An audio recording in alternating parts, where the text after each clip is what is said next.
NCERT series की इस video में आपका स्वागत है। हम हिस्ट्री को कंप्लीट करने के बाद आ गए हैं ज्योग्राफी में और ये हमारा चौथा चैप्टर है।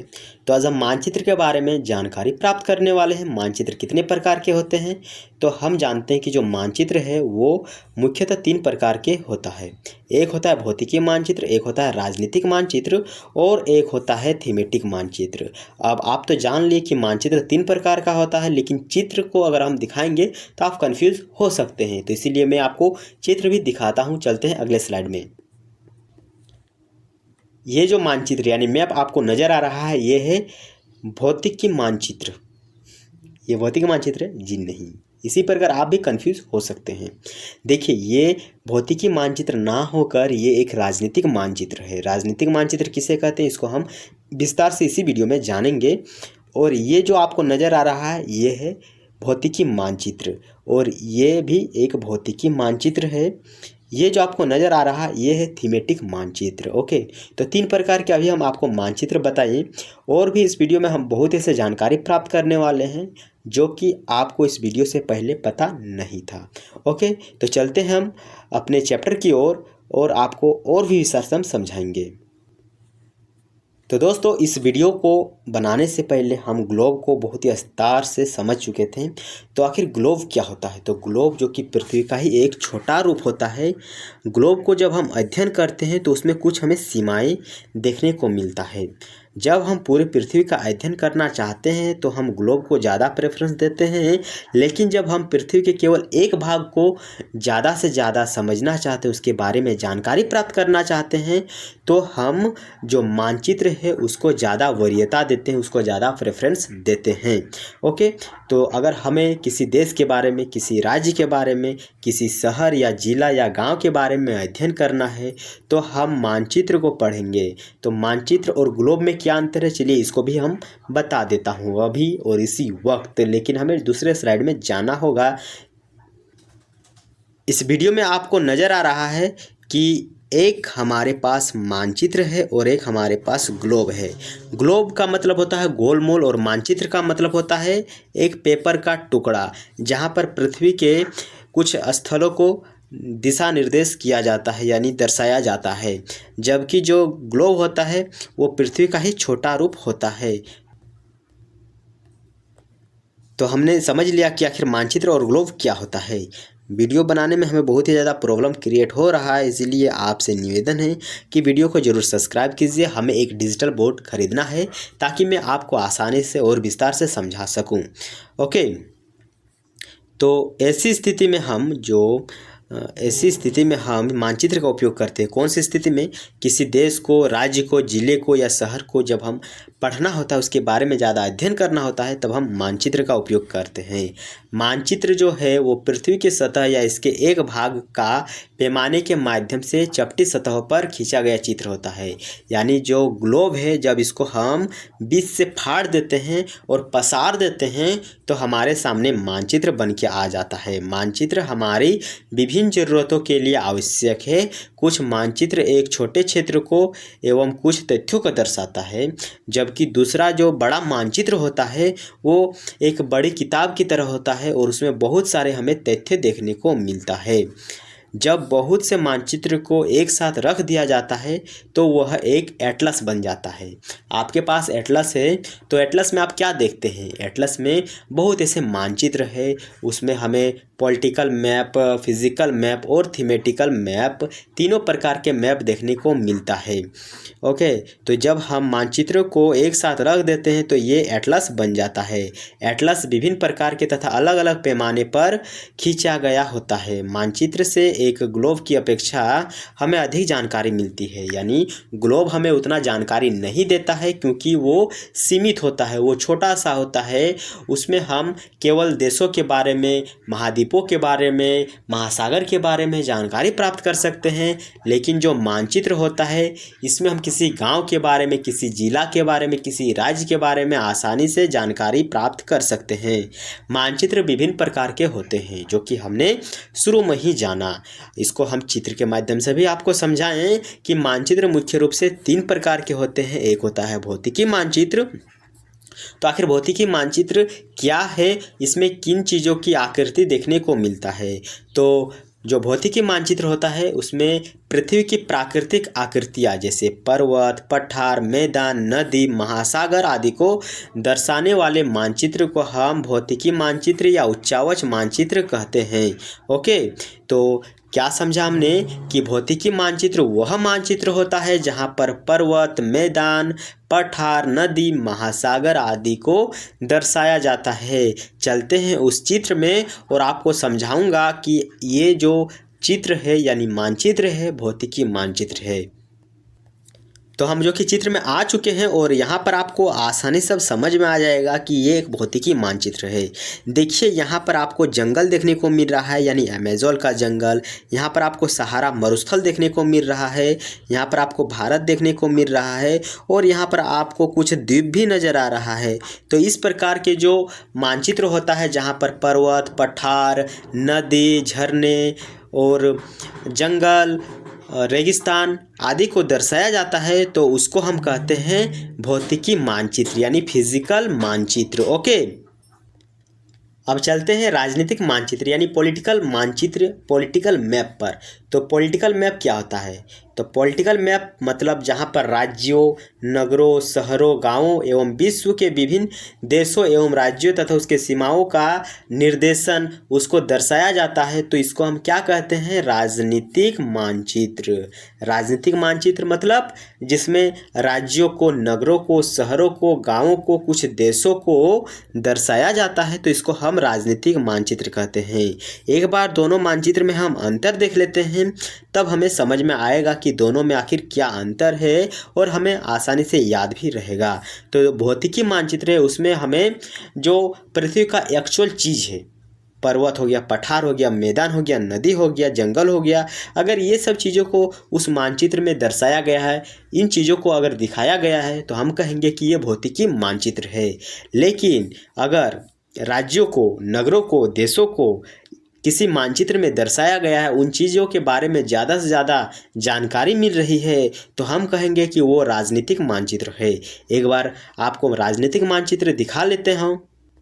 तो इस मानचित्र में आपको नज़र आ रहा है कि विश्व के बहुत सारे आपको कलरफुल देश नज़र आएंगे। यहाँ पर आपको भारत देखने को मिल रहा है। भारत कहाँ पर है? अगर आपका नज़र तेज़ है तो आप आसानी से बता सकते हैं कि पीला वाला हमारा इंडिया है, ऑस्ट्रेलिया यहाँ पर है, ब्राज़ील यहाँ पर है। लेकिन जो हमारा फिज़िकल मैप था वहाँ पर इस प्रकार के देशों का बाउंड्री हमें देखने को नहीं मिल रहा था। वहाँ पर जंगल, नदी, पहाड़ आदि को ज़्यादा दर्शाया गया था। ओके, तो भौतिकी मानचित्र और राजनीतिक मानचित्र, इसको हम जानकारी आसानी से प्राप्त कर लिए, इसको आसानी से हम समझ लिए।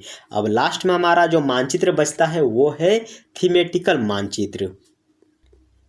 तो थीमेटिकल मानचित्र क्या होता है? थीमेटिक मानचित्र मतलब कुछ ऐसे मानचित्र जहाँ पर हमें विशेष जानकारी देखने को मिलता है, जैसे सड़क का मानचित्र, स्पेशल सड़क उसमें दर्शाया जाता है, स्पेशल वर्षा उसमें दर्शाया जाता है कि इन क्षेत्रों में वर्षा हो रही है।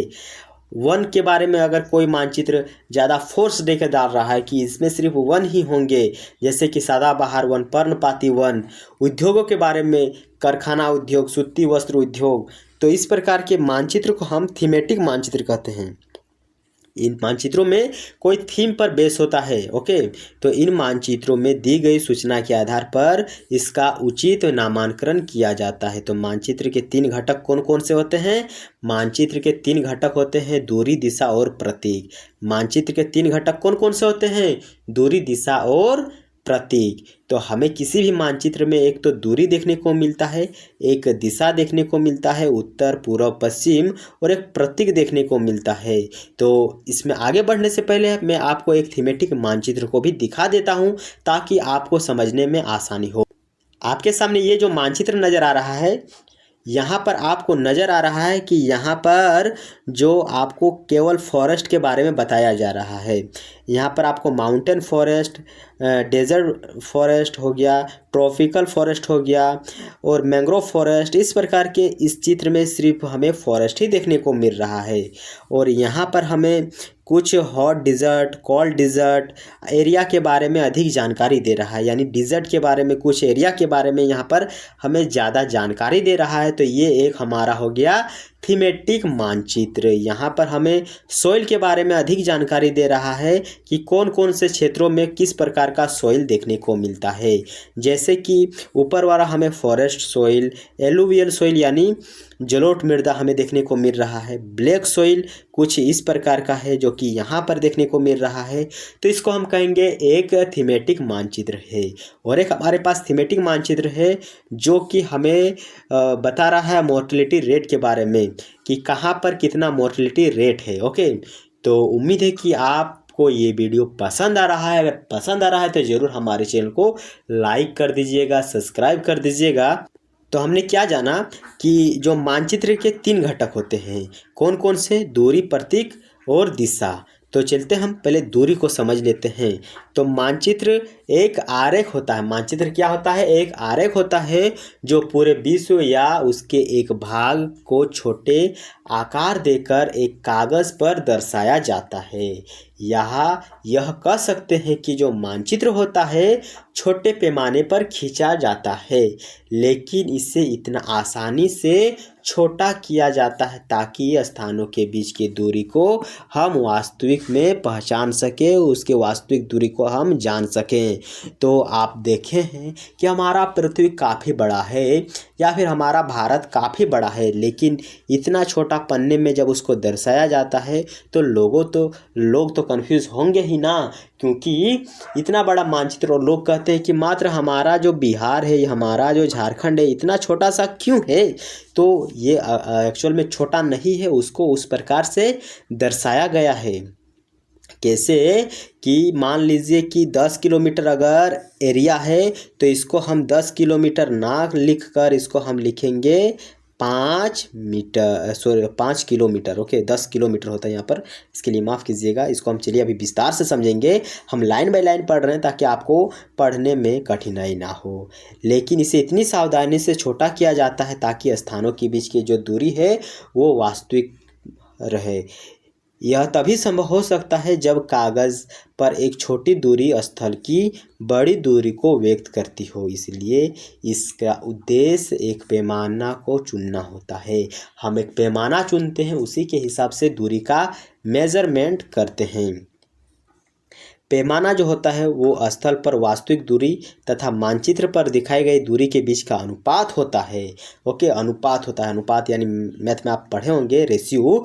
उदाहरण के लिए आपके विद्यालय और आपके घर के बीच का जो दूरी है वो 10 किलोमीटर है। आपका जो घर है और आपका जो विद्यालय है उसमें जो दूरी है वो 10 किलोमीटर है, जिसे हम मानचित्र पर लिखेंगे 2 सेंटीमीटर। ओके, तो मानचित्र में उसको क्या लिखेंगे? 2 सेंटीमीटर। इसका अभिप्राय यह है कि हमारे जो मानचित्र है वहाँ पर 1 सेंटीमीटर का अर्थ हो गया 5 किलोमीटर, हुआ ना? जी हाँ। जैसे कि अगर हम 10 को 2 से डिवाइड करेंगे तो 5 आएगा कि नहीं, यानी 1 का वैल्यू हो गया 5। 1 का वैल्यू हो गया 5, सॉरी हाँ, 1 का वैल्यू हो गया 5। ओके, तो 2 का वैल्यू कितना होगा? तो 2 का वैल्यू कितना होगा? 10 होगा। और अगर हम 4 का वैल्यू कहेंगे तो 4 का वैल्यू कितना होगा? 40 होगा। तो इसी प्रकार से हम मानचित्र को छोटा करते हैं एक रेशियो, एक अनुपात के हिसाब से। आपके रेखा चित्र का पैमाना होगा, ओके, जो हमने अभी बताया आपको। तो जो 1 सेंटीमीटर है ये 5 किलोमीटर के बराबर है। इस प्रकार पैमाना किसी भी मानचित्र के लिए बहुत महत्वपूर्ण होता है। अगर आपको पैमाने की जानकारी है तो आप मानचित्र पर दिए गए किसी भी 2 स्तरों के बीच की दूरी को आसानी से समझ सकते हैं।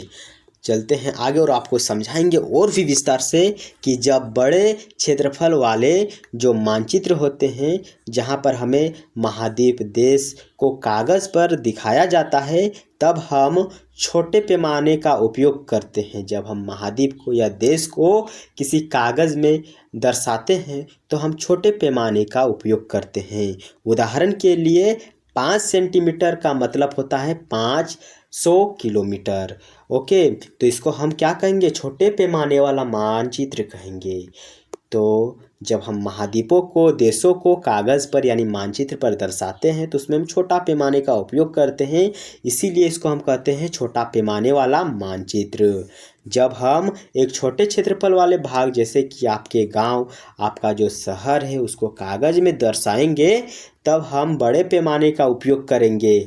जैसे कि जो 500 मीटर है उसको हम 5 सेंटीमीटर से दर्शाएंगे। इसी प्रकार के मानचित्र को बड़े पैमाने वाला मानचित्र कहते हैं। बड़े पैमाने वाला मानचित्र मतलब जब हम छोटे से क्षेत्रफल को दर्शाएंगे तो हम उसको बड़े पैमाने वाला मानचित्र कहेंगे। जो बड़े क्षेत्रफल को दर्शाते हैं तो इस प्रकार के मानचित्र को या फिर ये जो पैमाना हम उपयोग करते हैं उसको हम छोटे पैमाने वाला मानचित्र कहेंगे। यानी थोड़ा सा हमें उल्टा यहाँ पर देखने को मिल रहा है कि जब छोटा क्षेत्रफल को हम मापते हैं उसको मैप में बदलेंगे तो इसमें हम जो पैमाने का उपयोग करते हैं तो इस पैमाने को हम बड़े पैमाने वाला मानचित्र कहेंगे। ओके, आगे चलते हैं और यहाँ पर आपको एक मैप नज़र आ रहा है जहाँ पर कुछ सामूहिक केंद्र, पेड़ और विद्यालय, कुआं, दुकान इस प्रकार का देखने को मिल रहा है। और ये यहाँ पर आपको देखने को मिल रहा है कि जो 1 सेंटीमीटर है ये 10 मीटर के बराबर है, ताकि आपको समझने में आसानी हो। ऊपर हमने क्या देखा कि मानचित्र के कितने घटक होते हैं। मानचित्र के 3 घटक होते हैं। एक होता है दूरी, एक होता है दिशा और एक होता है क्या, एक होता है प्रतीक। तो प्रतीक को भी अभी हम समझेंगे, उससे पहले हम दिशा को समझ लेते हैं। ओके, तो दिशा यानी डायरेक्शन। तो आपके सामने जब भी मानचित्र आता है आप इसको थोड़ा गौर कीजिएगा कि आपके मानचित्र पर कहीं पर भी कोने पर इस प्रकार का एक चित्र नज़र आएगा तो आखिर ये क्या है। ये एक्चुअल में दिया जाता है ताकि हमें कंफ्यूज ना हो मानचित्र को समझने के लिए। चलते हैं स्लाइड पर और मानचित्र के द्वारा आपको समझाऊंगा। तो ये जो आपके सामने मानचित्र है यहाँ पर भी आप देख पाएंगे कि ये एक छोटा सा हमें दिशा दिया गया है जो कि नॉर्थ दिशा को इंडिकेट कर रहा है। यानी इधर जितना भी स्टेट है सब नॉर्थ यानी उत्तर की ओर है और इधर वाला पूरब की ओर है। इधर वाला जो है वो पश्चिम की ओर है और इधर वाला जो है साउथ की ओर। तो दिशा का निर्धारण करने के लिए हमें मानचित्रों पर इस प्रकार के कुछ चित्र देखने को मिलता है। अब आप बताइए कि जो जम्मू कश्मीर है वो भारत के किस दिशा पर स्थित है। तो आपका आंसर रहेगा कि ये उत्तर की ओर स्थित है। आप चलिए बताइए कि गुजरात किस ओर स्थित है। तो आपका आंसर रहेगा कि ये पश्चिम की ओर स्थित है। किधर, पश्चिम की ओर स्थित है। वहीं कहे कि अरुणाचल प्रदेश कहाँ पर है, तो आप अगर अरुणाचल प्रदेश के बारे में स्थिति को पहले से ही जानते हैं तो आप आसानी से बता देंगे कि ये पूरब की ओर है और पूरब हमारा इधर है और अरुणाचल प्रदेश ये वाला जो आपको नज़र आ रहा है यहाँ पर है। ओके, चलते हैं अपने अगले स्लाइड पर। तो मैंने आपको काफ़ी आसान शब्दों में दिशा के बारे में समझा दिया। अधिकतर मानचित्रों में आपको ऊपर दाहिने तरफ एक तीर का निशान बना हुआ देखने को मिलेगा जिसके ऊपर हमें U लिखा हुआ देखा जाता है। यह तीर का निशान उत्तर दिशा को दर्शाता है, उसे उत्तर रेखा कहा जाता है। जब आप उत्तर के बारे में जानते हैं तब आपकी जो अन्य दिशाएं हैं जैसे पूर्व, पश्चिम और दक्षिण इसका जानकारी आराम से हो जाता है। यहाँ पर कुछ चित्र दिया गया है जैसे 4.2 यहाँ पर उत्तर, दक्षिण, पूर्व और पश्चिम और इसको हम कहते हैं उत्तर पूरब। ओके, उत्तर पूरब को समझे या और एक बार समझा दें आपको। तो और एक बार आपको हम समझा देते हैं। जैसे कि ये उत्तर हो गया, ये हो गया उत्तर और ये हो गया पूरब और इसके जो बीच में दिशा आता है, इसका बीच वाला जो दिशा है इसको उत्तर और पूरब कहते हैं। इसी प्रकार अन्य दिशाओं का भी निर्धारण किया गया है। ओके, तो यहाँ पर हमें 4 मुख्य दिशाओं के बारे में जानकारी दिया गया है जो कि हमारे 4 मुख्य दिशा कौन कौन से हैं, उत्तर, दक्षिण, पूर्व, पश्चिम। वे हमें प्रधान दिक्बिंदु उसको कहते हैं। यानी जो उत्तर, दक्षिण, पूर्व, पश्चिम है इसको हम प्रधान दिक्बिंदु कहते हैं। और जो बीच के 4 दिशाएं हैं जिसे हम उत्तर पूर्व जिसे उपू लिखते हैं, दक्षिण पूर्व जिसे दपू लिखते हैं, दक्षिण पश्चिम से दप लिखते हैं और उत्तर पश्चिम से उप हम कहते हैं। इसके बीच वाले जो दिशा है इसको हम किसी भी स्थिति को और भी विस्तार से समझने के लिए इसको डिनोट करते हैं। ओके,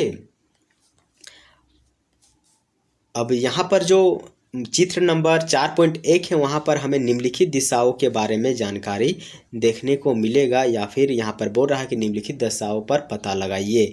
तो एक बार देख लेते हैं कि कौन सा है यहाँ पर। ओके, ये वाला चित्र। तो यहाँ पर ये जो आपको चित्र मिल रहा है 4.1, ये हमें उत्तर की ओर देखने को मिल रहा है। तो ये जो यहाँ पर आपको करने के लिए बोल रहा है, मैं आपको भारत के चित्र में आसानी से समझा दिया कि गुजरात किस ओर है, जल्दी से मैं बताओ। तो उसी प्रकार यहाँ पर भी देखने को आपको मिलेगा। अब आप हमें बताइए कि इसके बीच से अगर हम एक प्लस का चिन्ह बना दे और थोड़ा सा हम लिख दें कि इधर है पूरब है, इधर है उत्तर, और इधर है दक्षिण, और इधर है पश्चिम। ओके, पश्चिम है, तो आप बता देंगे कि हमारा विद्यालय किस ओर है। तो हमारा विद्यालय पूरब की ओर है, और सामुदायिक जो केंद्र है या फिर पोस्ट ऑफिस है वो कहाँ पर है। तो पोस्ट ऑफिस कहाँ पर है ये थोड़ा आप बताने का कष्ट कीजिए, क्योंकि ये आपके लिए थोड़ा सा मुश्किल हो सकता है। तो हमारा जो पोस्ट ऑफिस है वो उत्तर पश्चिम में है। किधर है? उत्तर पश्चिम में। उत्तर और पश्चिम के बीच में है, इसीलिए हम इसको क्या कहेंगे? उत्तर पश्चिम कहेंगे। इसी प्रकार से जो हमारा कुआं है वो कहाँ पर है, कमेंट में बताइएगा। दोस्तों, मैं आपको ये कहना चाहता हूँ कि हमारे पास अगर डिजिटल बोर्ड होता ना, तो मैं आपको और भी विस्तार से समझाता, लेकिन मोबाइल के जो स्क्रीन है, यहाँ पर स्क्रीन रिकॉर्डर से पढ़ाने में हमें बहुत ही ज़्यादा असुविधा हो रहा है। हमारे पास अगर डिजिटल बोर्ड होता, इतना खतरनाक पढ़ाते ना, आप कभी उतना सोच ही नहीं सकते थे। ओके, हम स्लाइड को चेंज करने में थोड़ा सा अनकंफर्टेबल हो रहे हैं, इस कारण से माफ़ कीजिएगा। हम जो दिक् सूचकांक होता है, दिक् सूचकांक मतलब जो उत्तर पूर्व पश्चिम होता है, इसकी सहायता से किसी स्थान को आसानी से जान सकते हैं। यह एक तंत्र है जिसकी सहायता से मुख्य दिशाओं का पता लगाया जाता है। इसकी चुंबकीय सुई की दिशा हमेशा उत्तर पश्चिम दिशा में होता है। कौन सा भाई, कौन सा बोल रहा है? कुछ नहीं। ओके, चलते हैं प्रतीक की ओर। प्रतीक की ओर चलते हैं। प्रतीक का मतलब, आप अगर बाइक चलाते हैं तो आपको बहुत प्रकार के ऐसे चित्र देखने को मिलता है रोड किनारे, जिसको आप देखकर पता नहीं लग पाता कि आखिर ये है क्या। यहाँ पर जो आपको नज़र आ रहा है, ये आखिर किस चीज़ को डिनोट करता है। तो ये हमें पुल के बारे में बताता है, ये हमें नहर के बारे में बताता है, ये तालाब के बारे में बताता है। तो इस प्रकार के जो चित्र है ये प्रतीक है। एक्चुअल में ये हमें बताता है कि यहाँ पर ये चीज़ है। ओके, तो इसको चलिए हम पहले शुरू से पढ़ लेते हैं कि यह किसी भी मानचित्र का तीसरा प्रमुख घटक है। किसी भी मानचित्र पर वास्तविक आकार एवं प्रकार में विभिन्न आकृति हमें देखने को मिलता है। जैसे कोई मानचित्र है, वहाँ पर हमें भवन देखने को मिलता है, सड़क, पुल, वृक्ष, रेल की पटरी, कुएं आदि देखने को तो मिलता है ना, किसी स्थान पर मिलता होगा। तो उसको हम मानचित्र में कैसे लिखेंगे? तो उसको हम दिखाने के लिए इन्हीं प्रतीकों का सहारा लेते हैं। जब हम किसी मानचित्र को बनाते हैं किसी स्थान का, तो वहाँ पर हमें कुआं, सड़क, रेल लाइन, इन प्रकार के चीज़ वहाँ पर देखने को मिलता है। तो मानचित्र में उसका तो चित्र हम प्रॉपर छाप नहीं सकते हैं, तो इसीलिए हम प्रतीकों का सहारा लेते हैं। इसलिए वे निश्चित अक्षर या फिर छायाओं या फिर रंग, चित्र या फिर रेखाओं का उपयोग करके इसको दर्शाया जाता है। ये प्रतीक कम स्थान से अधिक जानकारी हमें प्रदान करता है। ये कम स्थान लेता है, लेकिन जानकारी हमें बहुत ही ज़्यादा प्रोवाइड करता है। इन प्रतीकों का इस्तेमाल के द्वारा मानचित्र को हम आसानी से खींच सकते हैं तथा इसका अध्ययन करना भी हमें आसान हो जाता है। अगर आप एक क्षेत्र की भाषा को नहीं जानते हैं तथा आप किसी दिशा के बारे में किसी को नहीं पूछ सकते हैं, तो आप इन चिन्हों का सहारा ले सकते हैं।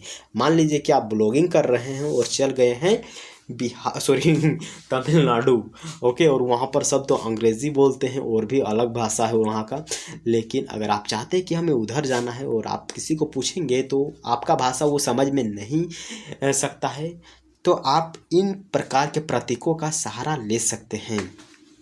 पीओ का मतलब क्या होता है? पीओ का मतलब क्या होता है? पीओ का मतलब होता है पोस्ट ऑफिस। पोस्ट ऑफिस यहाँ पर जो कि चित्र में आपको देखने को मिलेगा, यहाँ पर पीओ का मतलब है पोस्ट ऑफिस। यहाँ पर जो एक ब्लैक सर्कल है, इसको हम कहेंगे कि ये कुआं है। ओके, ये कुआं है और यहाँ पर उतना तो और नहीं दिया है, तो इसको आप ज़रूर एक बार पढ़ लीजिएगा। जैसे कि सड़क के बारे में अगर जानकारी प्राप्त करना है तो सड़क कुछ इस प्रकार का रहेगा, और जो पक्की सड़क है ये इस ऐसा रहता है, और जो कच्चा सड़क है कुछ डॉट डॉट डॉट लाइन के जैसा आपको देखने को मिलेगा। जो बड़ी लाइन है वो ऐसा रहेगा, रेलवे लाइन का बात कर रहे हैं, और जो रेलवे स्टेशन है वहाँ पर आपको इस प्रकार का एक रेड कलर देखने को मिलेगा। ओके, रेलवे स्टेशन RS लिखा हुआ है साथ ही में। और जो कब्रिस्तान होता है इसकी जानकारी आपको इस प्रकार देखने को मिल सकता है। तो इस प्रकार हम बहुत ऐसा आज जानकारी प्राप्त कर लिए, और इसमें आप बताइए कि कब्रिस्तान कौन सा है, तालाब कौन सा है। तो ये कहेंगे कि आप तालाब है, ये क्या है, मंदिर है। ओके, ये PS क्या है, पुलिस स्टेशन है। ये RS का मतलब क्या होगा, ये RS का मतलब है रेलवे स्टेशन। ओके, ये रेल लाइन है। ओके, ये कच्चा रोड है। तो इसी प्रकार आप भी बहुत ऐसे जानकारी प्राप्त कर सकते हैं जब आप ध्यान से पढ़ेंगे। तो मैं इसीलिए कहता हूं कि आप हमारे चैनल को सब्सक्राइब कीजिए, आपको बहुत ही मज़ा आने वाला है। प्रतीक कहे जाते हैं, यानी किसी भी चीज़ को डिनोट करना प्रतीक कहा जाता है, जो कि हम ऊपर से पढ़ के नहीं आए, चलते हैं और पढ़कर आपको भी सुनाते हैं। तो इन प्रतीकों का उपयोग के संबंध में एक अंतर्राष्ट्रीय सहमति है। यानी ये जो प्रतीक आपको नज़र आ रहा है, जो हमने ऊपर समझा कि रेलवे लाइन को हम कैसे देखेंगे कि ये रेलवे लाइन है, तो इसका चित्र कुछ इस प्रकार होता है, कुआं कुछ इस प्रकार होता है। तो ये अंतर्राष्ट्रीय सहमति है। ऐसा नहीं है कि आप भारत में हैं तो भारत में इसका चित्र इस प्रकार है, नहीं। ऑल ओवर वर्ल्ड, पूरा यूनिवर्स में कहीं भी आप चल जाइए, पेड़ का जो चिन्ह है, प्रतीक है, ऐसा ही रहेगा। घास का ऐसा ही रहेगा। पोस्ट ऑफिस ऐसा ही देखने को मिलेगा। जो मंदिर है, मस्जिद है, गिरजाघर है, इसी प्रकार के आपको देखने को मिलेगा। तो ये अंतर्राष्ट्रीय सहमति है। ये रूढ़ प्रतीक कहे जाते हैं। कुछ रूढ़ प्रतीक के चित्र हमने ऊपर देख लिया। ये विभिन्न रंगों का उपयोग किया जाता है ताकि इसका जो उद्देश्य है लोगों को ज़्यादा से ज़्यादा जानकारी दिया जाए। उदाहरण के लिए सामान्यतः पीले रंग का इस्तेमाल जो जलाशय है, भूरा रंग का इस्तेमाल पर्वतों, पीला रंग का इस्तेमाल पठारों एवं हरे रंग का इस्तेमाल मैदानों को दर्शाने के लिए किया जाता है। रेखा चित्र के बारे में जान लेते हैं कि जो रेखा चित्र होता है ये एक आरेख होता है जो पैमाने पर आधारित ना होकर कुछ शर्तों पर या फिर कहें कि कुछ स्थानीय प्रेरणा के आधार पर वो उसे दर्शाया जाता है। जैसे कि आप अपने फ्रेंड को बोल रहे हैं कि भाई हमारा घर आवना, तो वो बोल रहा है कि हम तुम्हारे घर को नहीं देखें। वो गूगल मैप के बारे में अभी नहीं जानता है, वो गूगल मैप के बारे में नहीं जानता है। तो आप क्या करेंगे, उसको उसके घर से अपना जो घर है या अपना जो डेरा है वहाँ तक का एक रफ मानचित्र, रेखा चित्र बनाकर उसको व्हाट्सएप पे सेंड कर देगा। तो वही जो है रेखा मानचित्र हुआ, यानी रफ वर्क किया जाता है। उतना कुछ खास उसमें डेकोरेट नहीं किया जाता, उसको सजा कर नहीं लिखा जाता है। कभी कभी किसी क्षेत्र के एक कच्चे आरेख की आवश्यकता वहाँ के एक स्थल को दूसरे स्थान की अपेक्षा देखने के लिए होता है।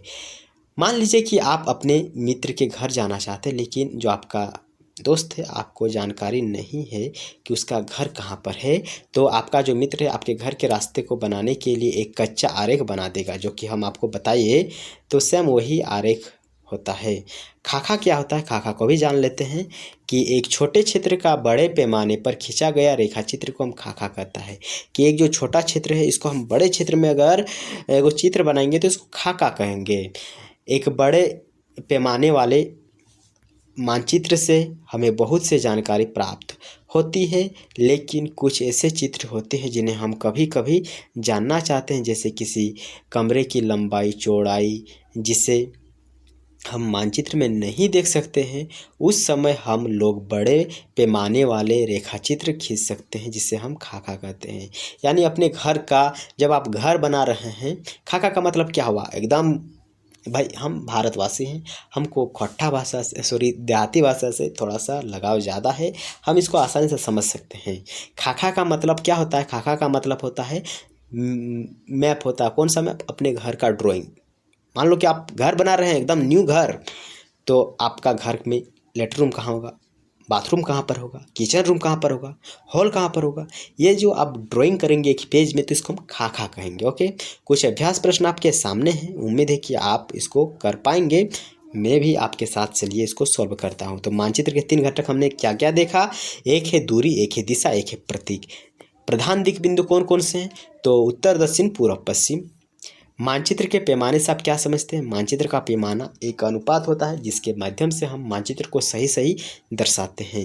ग्लोब की अपेक्षा जो मानचित्र है ये अधिक सहायक क्यों होता है, क्योंकि जो ग्लोब होता है ये छोटा होता है और मानचित्र को हम अपने अनुसार एडजस्ट कर सकते हैं, उसमें हम अधिक जानकारी प्राप्त कर सकते हैं, उसमें हम नदी, जंगल, दर्रे आदि को आसानी से समझ सकते हैं। मानचित्र तथा खाका के बीच क्या अंतर है, जो मानचित्र होता है इसमें हमें पेड़ हो गया, जंगल हो गया, सड़क हो गया, इन चीज़ों को दर्शाने को थोड़ा सा ज़रूरत होता है, जो कि खाका हमारे घर के अंदर चित्र होता है कहें तो, बस उस प्रकार आप इसको बना सकते हैं। तो कौन सा मानचित्र विस्तृत जानकारी प्रदान करता है, कौन सा मानचित्र, मतलब हमारे सामने 3 गो मानचित्र है, एक है भौतिकी मानचित्र, एक है राजनीतिक मानचित्र, एक है थीमेटिकल मानचित्र। तो विस्तृत जानकारी हमें देता है थीमेटिकल मानचित्र। ओके, और अगला प्रश्न है, प्रतीक किस प्रकार मानचित्रों के अध्ययन में सहायक करता है। तो जो प्रतीक होता है ये हमारे मानचित्र के अध्ययन को अधिक सहायक बनाता है, क्योंकि इसके अध्ययन या फिर इसको हम देखते ही समझ जाते हैं कि यहाँ पर कुआं है, यहाँ पर मस्जिद है, यहाँ पर मंदिर है, ये पोस्ट ऑफिस है। इसलिए जो प्रतीक होता है मानचित्र के अध्ययन को अधिक सहायक बनाता है। कुछ ऑब्जेक्टिव प्रश्न भी हमारे इस बुक में दिया हुआ है, इसको आप कर लीजिएगा या मैं करूँ, आप कमेंट करके ज़रूर बताइएगा। ओके, तो वीडियो जो कि ज़्यादा लंबा हो गया है और आपको समझ में भी बहुत कुछ इस वीडियो के माध्यम से मिल चुका है, तो इसीलिए मैं उम्मीद करता हूं कि आप इस वीडियो को ज़रूर कुछ फ्रेंडों के साथ शेयर करेंगे और इस वीडियो को लाइक भी करेंगे, एक प्यारा सा कमेंट कर देंगे कि आप न्यू क्रिएटर होकर भी इतना अच्छा क्यों पढ़ाते, थोड़ा बढ़ाई कर दो ताकि हमें भी पढ़ाने में थोड़ा सा ज़्यादा मोटिवेशन मिले और भी आपके लिए इस प्रकार के वीडियो मैं लेकर आऊँ। वैसे मैं तो रोज़ वीडियो इस चैनल पर अपलोड करता हूँ। हमारा जो सीरीज़ है एनसीईआरटी सीरीज, इसको मैं क्लास 12 तक लेकर ही छोड़ूंगा। इसके साथ हम कुछ स्टैंडर्ड बुक को भी स्टार्ट करने वाले हैं, इसलिए ज़रूर हमारे इस चैनल को आप सब्सक्राइब कीजिए, सपोर्ट कीजिए। आपका सपोर्ट करना बहुत ज़रूरी है क्योंकि वॉच टाइम काफ़ी कम है दोस्तों।